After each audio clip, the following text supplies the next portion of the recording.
Değerli konuklar, Asya'da güvenlik ve güç geçişi konulu Manas forumumuzun Türk dünyasında eğitim konulu özel oturumuna hoş geldiniz. Урматтуу катышуучулар, урматтуу коноктор, Азиядагы коопсуздук жана бийликтин өтүшү боюнча биздин Манас форумунун Түрк дүйнөсүндө билим берүү боюнча атайын сессиясына кош келипсиздер. Evet, ilk olarak İstanbul Ticaret Üniversitesi Rektörümüz Sayın Profesör Doktor Yücel Oğurlu konuşacaklar. Bize çevrim içinde katılacak. Buyurun lütfen. Evet, merhabalar. Kıymetli rektör hocalarım, değerli akademisyenler, değerli dinleyiciler, kıymetli öğrencilerimiz. İstanbul Ticaret Üniversitesi'nin de bu yıl düzenleyicileri arasında olduğu Manas Forumu'nda bulunmaktan dolayı büyük bir keyif aldığımı, büyük memnuniyet duyduğumu ifade etmek isterim. Bu yıl Asya'da güvenlik ve güç geçişi temasıyla bu konferans yapılıyor. Konferansı organize eden üniversitelerimizin kıymetli yöneticilerine, akademisyenlere şahsım adına ve üniversitem adına teşekkür ediyorum. Forumun Türk dünyasında eğitim başlıklı oturumunda böyle bir konuşma fırsatı verildiği için ayrıca teşekkür etmek isterim. Bu vesileyle organizasyon ekibine de teşekkür ediyorum. Ne yazık ki şu anda başka bir yerde, başka bir akademik konferanstayız. Türk Dünyası, Uluslararası Türk Dünyası Sempozyumundayız. 3. gününde kapanış bildirilerini bugün hazırlayıp teslim edeceğiz. Bu sebeple kısıtlı bir zaman içerisinde sizlere hitap etme fırsatım oldu. Konuşmamı çok fazla uzatma niyetinde değilim.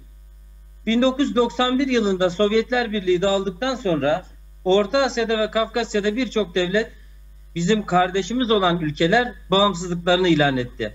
Yıllarca baskıcı bir rejimin altında, totaliter bir rejimin altında yaşayan Türk toplulukları, Türkiye halklar büyük ölçüde rahat bir nefes aldılar ve kendi bağımsız devletlerini kurdular ve bu yönde bu 30 yıl içerisinde büyük bir emek sarf ederek, çaba göstererek ayakta kalma, kendilerini geliştirme mücadelesini veriyorlar.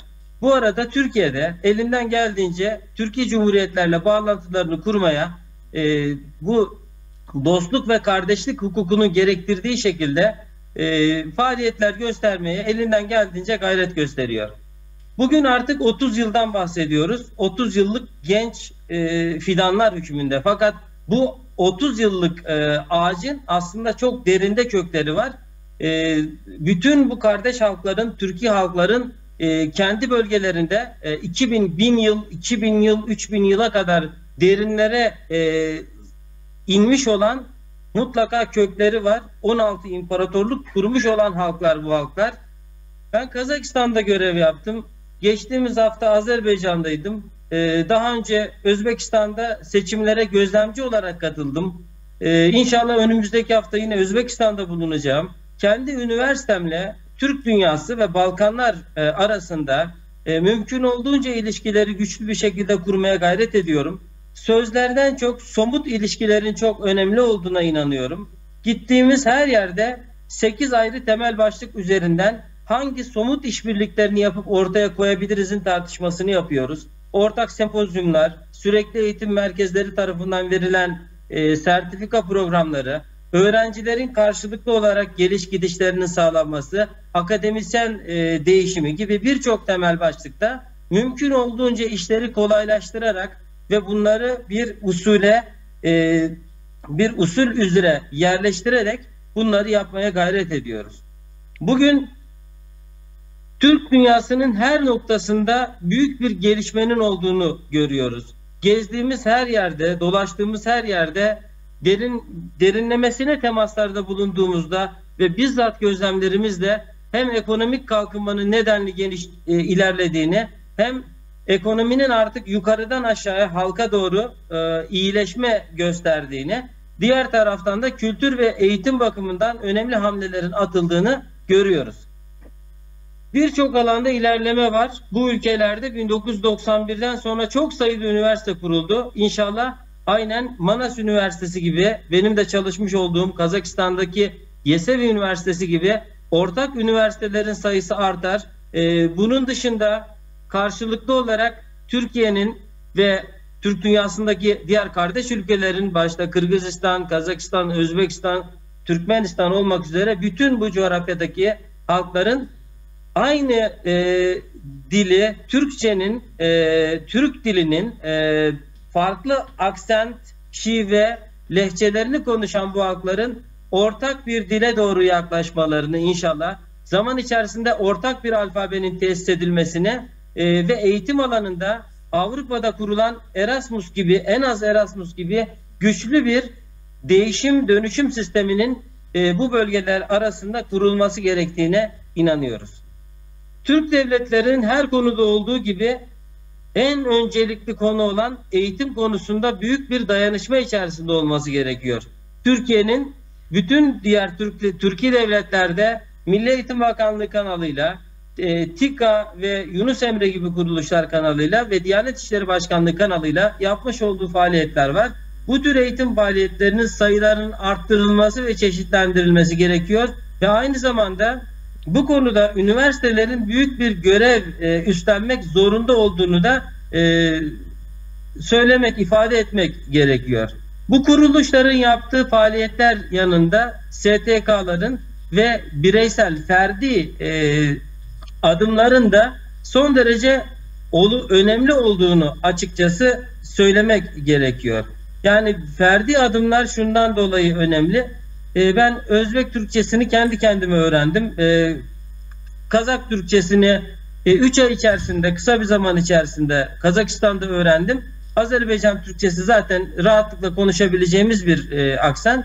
Onun dışında Kumuk Türkçesini, Tatar Türkçesini vesaire bunları öğrendim. Bunun öğrenilebileceğini bütün gençlere söylemek istiyorum.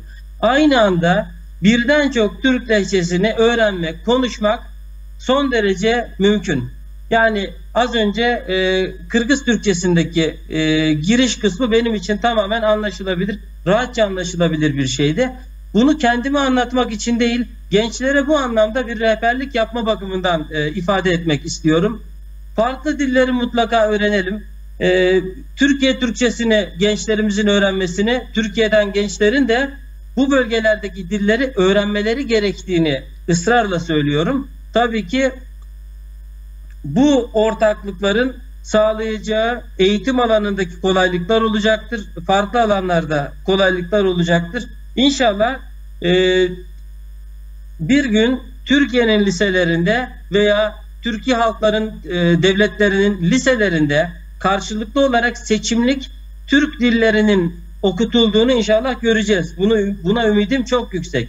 Yani Türkiye'deki liselerde, üniversitelerde seçimlik dersi olarak Kırgız Türkçesi, Kazak Türkçesi, Özbek Türkçesinin seçimlik dersi olarak okutulmasını, Kırgızistan'da da Türkiye Türkçesinin okutulmasını gerçekten görmek isteriz ve bunun da olabileceğine ben açıkçası inanıyorum. Büyük çaplı, dünya çapında projeler var. Bu proje ortaklıkları konusunda Türkiye'den herkes batıdan partner bulmaya çalışıyor. Ben hem batıdan bulmaya çalışıyorum bir rektör olarak hem de son 3 büyük sempozyumumuzu tamamen Türk dünyasından üniversiteler, hatta Rusya'dan katılmak isteyen üniversiteler oldu. Onları da kattık. Avrupa'dan da katılan üniversiteler oldu. Yani biz Türkiye'den baktığımızda doğuda büyük bir kardeş halkların, toplulukların olduğunu bazen unutabiliyoruz. Bunun için bizi bağışlayınız. Ama sizin de kendinizi hatırlatma göreviniz var. Sizin de her türlü alanda, sadece ticari, ekonomik değil, başta eğitim, kültür ve sosyal alanlarda Türkiye ile işbirlik alanlarını bize hatırlatmanız gerektiğini düşünüyorum. Bizim sadece dillerimiz yakın değil, kültürlerimiz, örfümüz, adetimiz, her şeyimizde biz ruhumuz büyük ölçüde aynı inançlara sahibiz. O inançlar bizi ortak bir çerçeve içerisinde zaten tutuyor. Ben sözü çok fazla uzatmak istemiyorum. Uzattığımın da farkındayım. Türk dünyasında eğitim alanındaki gelişmelerin artarak hızlanması, mevcut yapılar, mesela Manas ve Yesevi Üniversitesi örneklerinden başarılabilenler, başarılamayanlar, tehditler, güçlü yanlar, zayıf yanlar gibi SWOT analizleri oluşturarak yeni modellerin oluşturulması ve aynı tarzda üniversitelerin Türk dünyasının her köşesinde mutlaka kurulması gerektiği temennisini, niyetimi sizlerle paylaşıyorum. Manas Forumu'nun hepimiz için hayırlı olmasını ve bütün Türk dünyasını birbirine yaklaştırmasını, bütün bu barışın, huzurun ve refahın hakim olması arzularıyla, temennileriyle konuşmamı burada sona erdiriyorum. Sabrınız için hepinize teşekkür ediyorum. İstanbul Ticaret Üniversitesi Rektörümüz Sayın Profesör Doktor Yücel Oğurlu'ya biz de teşekkür ediyoruz, saygılarımızı sunuyoruz. Konuşmalarını yapmak üzere İstanbul Aydın Üniversitesi öğretim üyemiz Sayın Profesör Doktor Ragıp Kutay Karaca hocamızı sahneye davet ediyorum. Andemese keyinki bayandamachыбыз bolso İstanbul Aydın Üniversitesi'nden gelgen profesör Ragıp Kutay Karaca agayыбыз bolmokçu. Buyurun hocam.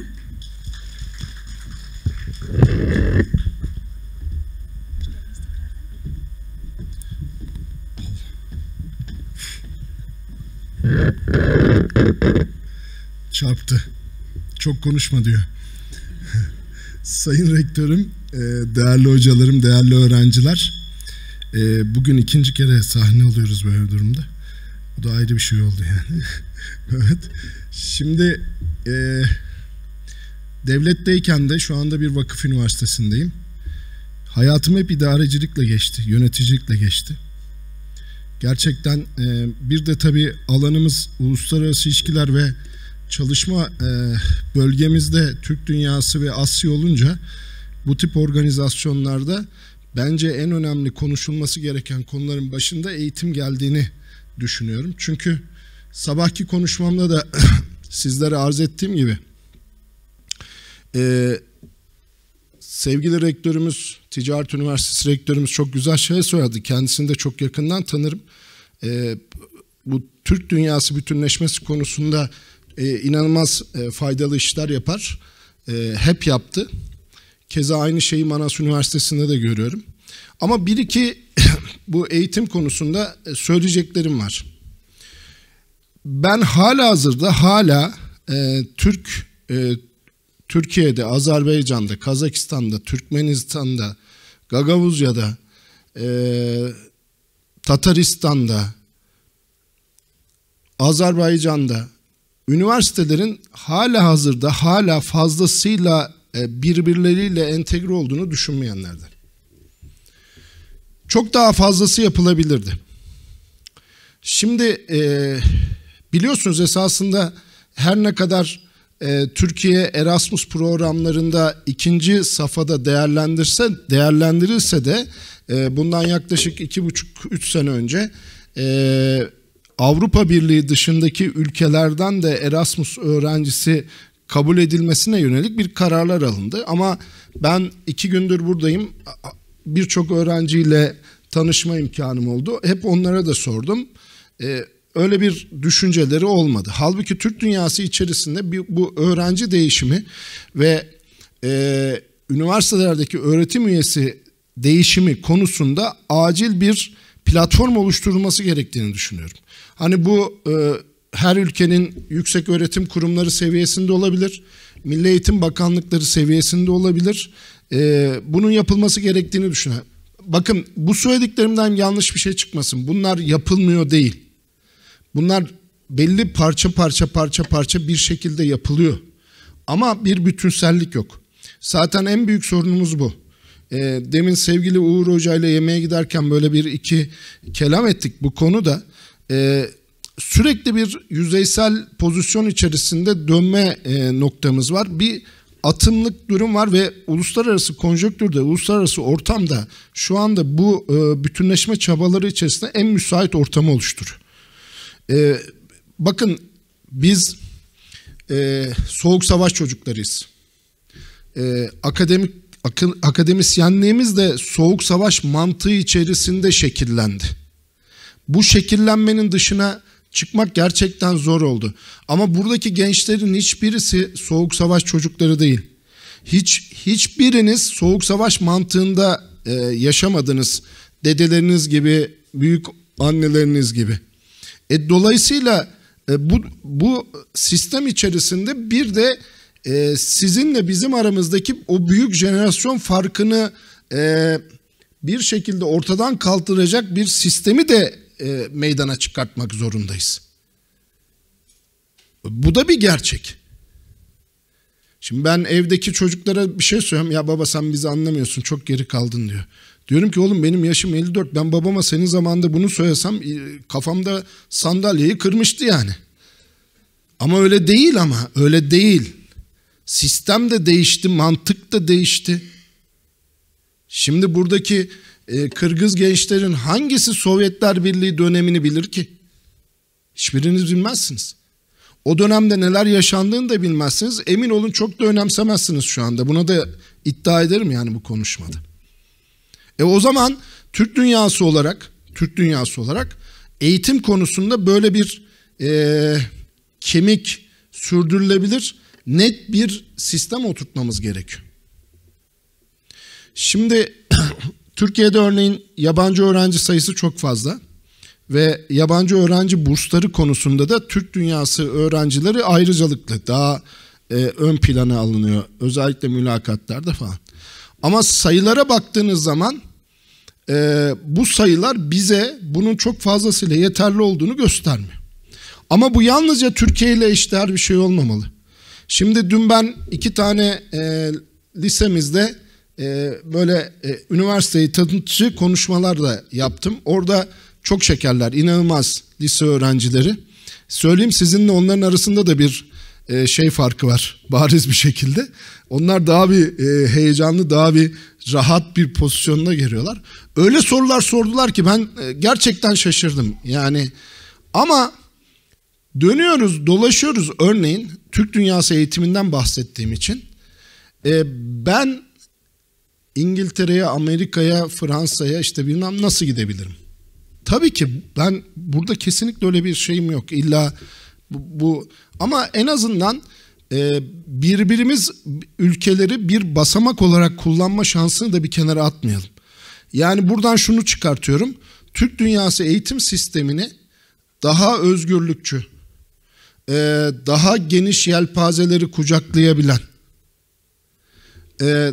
her türlü fikri, yani tabii ki burada ayrıştığım şeyler var ama o fikirleri bir şekilde ortaya konulmasına müsaade eden bir yapıya dönüştürmek gerekiyor. O zaman belki şunu geleceğiz, buralara Avrupa'dan, Amerika'dan öğrenciler gelmek isteyecekler. Şimdi ben Çin çalışıyorum 96'dan beri. Bu konuda Çin'i örnek almayı tavsiye ederim. Bugün Çin'in 2 tane üniversitesi MIT'yi geçmiş durumda. Tsinghua Üniversitesi aynı şekilde. Yani söylediğim bir isim vereyim. Dolayısıyla hani yapacağımız en önemli şeylerden birisi eğitim kalitesini arttırmak. Burada tüm ülkeler için söylüyorum. Her ülke için, yalnızca Türkiye'ye yönelik değil. Azerbaycan, Kırgızistan, Türkmenistan, Özbekistan, Türkiye. Bu geçiş kavramını her ülke için birbiriyle yapmak gerekiyor. Şimdi Telman Hoca fotoğraf gösterdi. Sayın İlham Aliye burada bir okul açılışında Azerbaycan'ın. Ne kadar güzel bir şey, ne kadar doğru bir şey. Bunu bir kenara atamayız. Sabahki konuşmamda yine söyledim. Dil önemli bir unsur. Hepiniz İngilizce öğrenin. Hepiniz özellikle uluslararası ilişkiler öğrencileri vardı. İngilizce bilmeden olmuyor. Ama yetmiyor. Çince öğrenin. Rusça öğrenin. Bunları öğrenin. Ama kendinize en yakın dilleri de öğrenin. İlber Ortaylı Hoca'yı duydunuz mu? Bizim Türkiye'nin önemli tarihçilerinden biridir. İlber Ortaylı Hoca'yı arada sırada kızdırırım ben. Hocam 12 dil mi biliyorsun, 9 dil mi diye. O kızar. Dinle konuşuyorsun falan diye. Ama o biliyorsunuz Balkan kökenli ve konuştuğu dilleri sayarken bunu da söyler. Ben der Boşnakça konuşurum, Hırvatça konuşurum, Sırpça ama zaten bu dillere baktığınız zaman Rusça konuşurum. Bu dillerin hepsi zaten iç içe geçmiş diller. Yani İspanyolca, Portekizce gibi, İtalyanca gibi. Yani çok küçük farklarla bu dillerin hepsini öğrenebilirsiniz. O zaman çok net bir şey söyleyeceğim.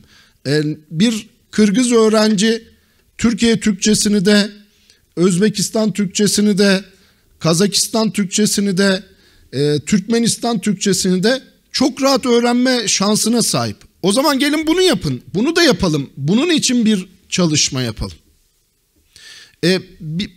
Bazı örneğin vakıf üniversiteleri olarak şöyle bir sıkıntımız var bizim Türkiye'de. Biz devlet ve devlet üniversiteleriyle olan bağlantılarda büyük sıkıntılar yaşıyoruz. Başka ülkelerdeki. Yani bir protokol imzalamak istesek, ya siz ama vakıf üniversitesiniz. Niye? Şimdi biz üniversite değil miyiz bu durumda? Yani nasıl bir yaklaşımdır? Bunun da zorluğunu yaşıyoruz. Bunu burada söylemem gerekiyor. Bir şey ama bak.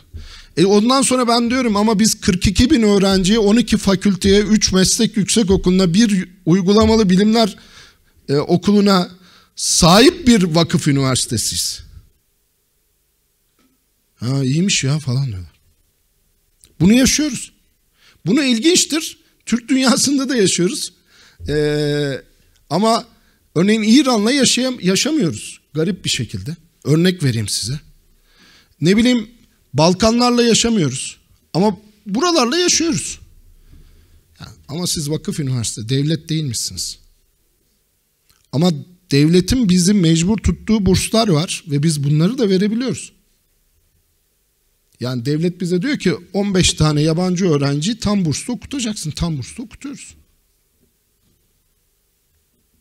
Türk dünyası için ayrı burslar yapıyoruz. Bu da ayrı bir sorun olarak karşımıza çıkıyor. Yani burada tüm bunları konuşuruz eğitim açısından. Müfredat.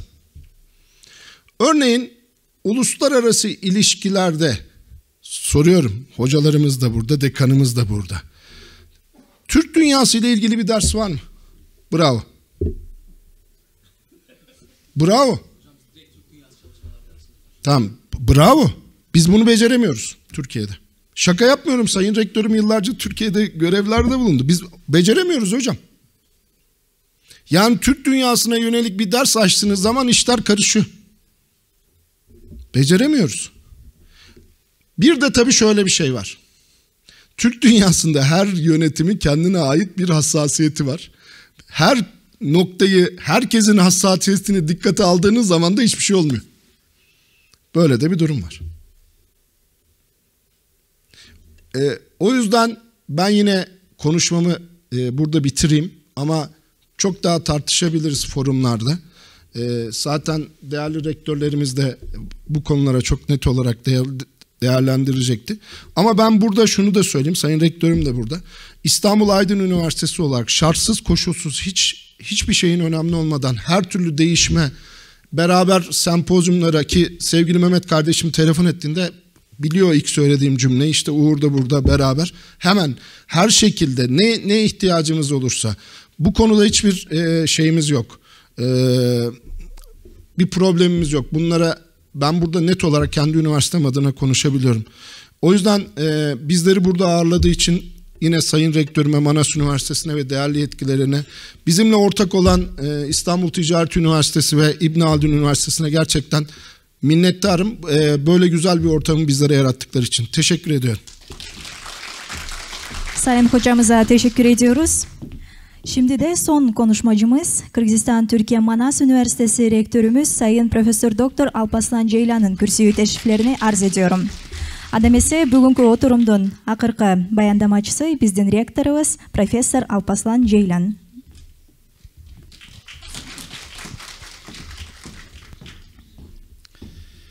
Evet. Biz de özellikle burada bizimle birlikte olan, konuk olan hocalarımıza teşekkür ediyoruz. İyi ki varsınız, iyi ki geldiniz.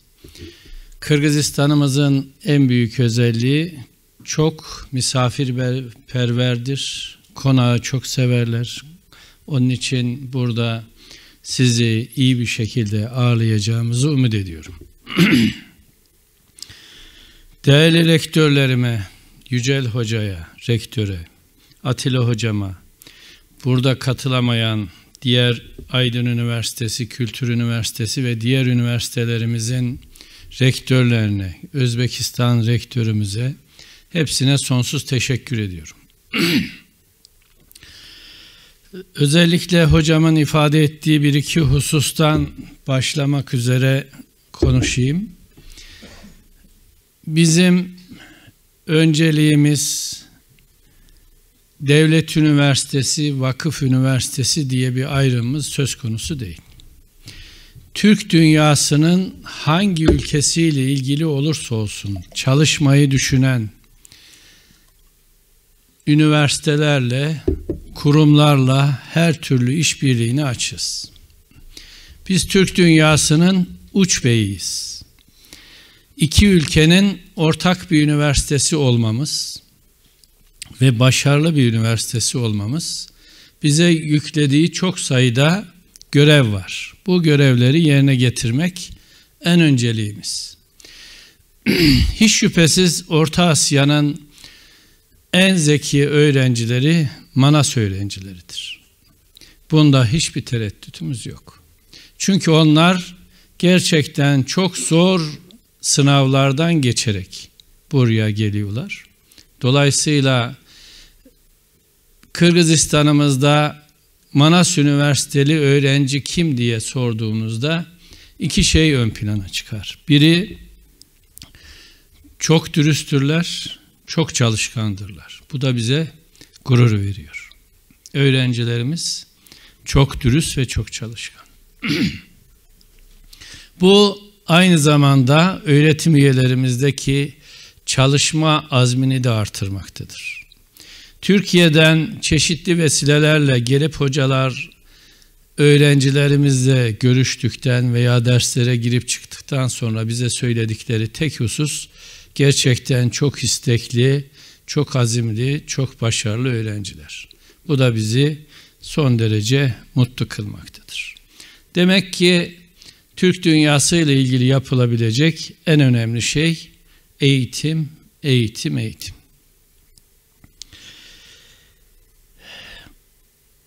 Hedefimiz belli. Dilde, fikirde, işte birlik. Bu yüzyıllardır söylenen bir geleneğimiz. Bu geleneği hedefe ulaştırmak elbette ki eğitimci olarak bizim birinci görevimiz. Özellikle bu formu düzenleyen Sayın Dekanıma, danışmanımız Serhat Hocama, Erendor Hoca'ya ve emeği geçenlere çok teşekkür ediyorum. İyi ki varlar, iyi ki böyle güzel etkinlikler düzenliyorlar. Türk dünyasıyla ilgili, gençlerle ilgili çalışma yapan Türk Dünyası akraba toplulukları var. Bunlar Türk dünyasından çeşitli öğrencileri toparlayıp Türkiye'ye götürüp bunlara eğitim kazandırıyor. Bu eski Cumhurbaşkanlarımızdan Demirel döneminde başlayan ve devam eden bir gelenek. Ama artık Orta Asya'da uç beyleri var. Manas, Yesevi üniversiteleri. Bunda biraz değişiklikler yapmamız gerekiyor. Biz burada Manas Üniversitesi olarak bizim en önemli önerimiz, belki de bu formla ilgili önerimiz, Türk dünyası akraba topluluklarından Türkiye'ye götürülen öğrenciler burslandırılıyor. Çok güzel, ama bu öğrencilerin bir kısmını da Manas Üniversitesi'nde eğitimi alabiliriz. İmkanlarımız, şartlarımız uygun. Şu anda 6500 öğrencimiz var. Biz bugün istesek 15.000 öğrenciye çıkarırız. Ama biz hedefimiz kalitemizi yükseltmek, çıtamızı daha yükseğe çıkarmak. Malum biliyorsunuz bu sene QS sıralamalarında dünyanın ilk 1000 üniversiteleri arasına girmiş bir üniversiteyiz. Eğitim kalitemizi dünya şartlarında test ettik ama bu bizim için yeterli değil. Hem hoca kalitemizi hem de eğitimimizi yeniden elde geçiriyoruz. Özellikle müfredatla ilgili yeni bir program düzenledik. Özellikle burada Recai Hocama çok teşekkür ediyorum.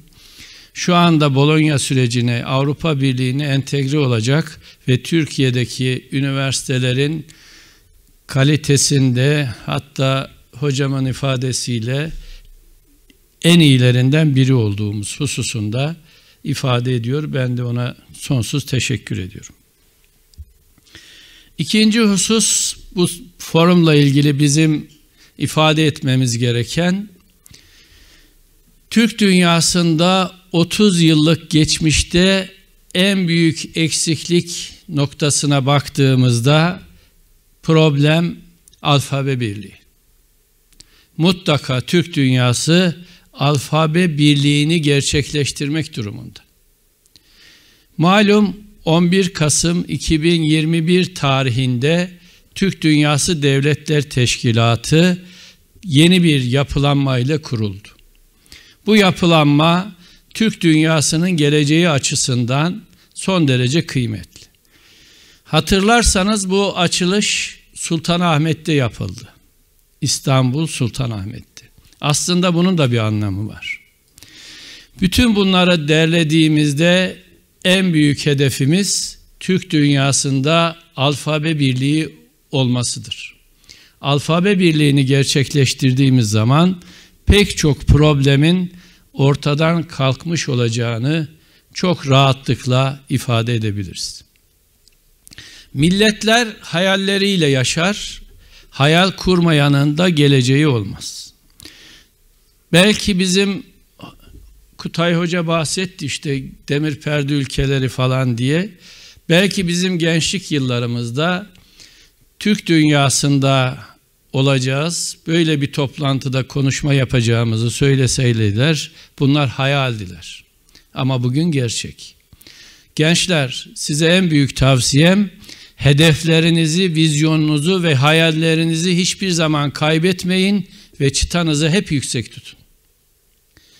Sizler gelecekte Kırgızistan'ın belki Cumhurbaşkanı olacaksınız, belki bakanı olacaksınız, belki de eğitim neferi olacaksınız. Ama ne olursanız olun, vatanınıza, milletinize, toprağınıza hizmet edin. Vatan ve toprak bizim için sadece Kırgızistan toprakları değildir. Onun için bunda da sınırları kısıtlamayın. Gün doğmuş bizim için. Gün batacak bizim için. Ama günü doldurmak yine bizim için. Kendinizi geleceğe dönük iyice yetiştirin. Öncelikle ailelerinize, çünkü Cengiz Aytmatov'umuzun çok güzel bir ifadesi var. Diyor ki bir insan için en zor şey her gün insan kalabilmektir. Önce insan kalmayı becereceğiz. Sonra ailenize, vatanınıza, Türk dünyasına ve sonuçta insanlığa hizmet etmek için elinizden geleni yapınız. Yapacağınıza da inancımız sonsuz. Üniversitelerimize teklifimizi zaten Türk Dünyası Vatandaşlık, Dijital Vatandaşlık projesiyle açtık. Şu anda 90 üniversiteyle anlaşmamız var. Anlaşmamız olmayan bütün üniversitelere de kapımız açık. Şu anda 10.000 öğrencimiz var bu derste. Umut ediyorum ki 100.000 öğrenci olsun. Bu da mümkün. Çünkü bu ders Türk dünyasının felsefesini, ruhunu, kültürünü, sanatını, edebiyatını birbirimize aktarma dersidir.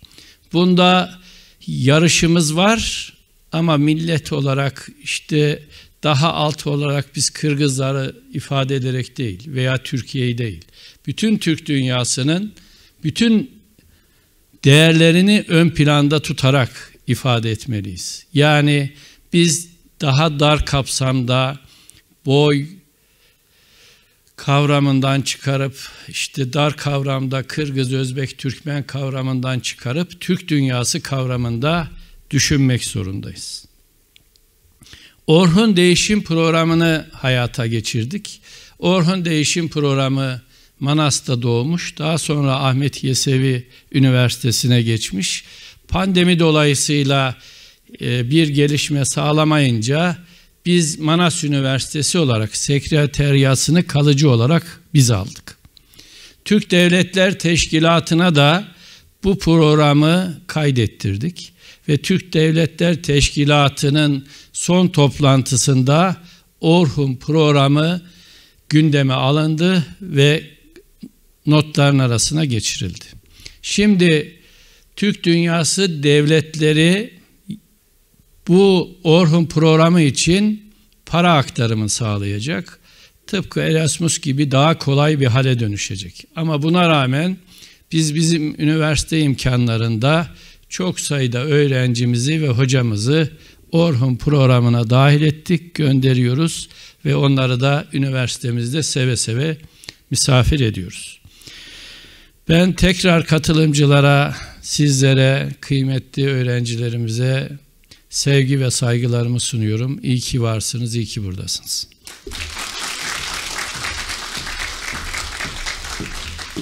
Rektörümüze, saygıdeğer konuşmacılarımıza çok değerli bilgileri ve tecrübelerini bizimle paylaştıkları konuşmalar için çok teşekkür ediyoruz. Değerli hazırın, Manas Forumumuz ilk günkü oturumları burada sona eriyor.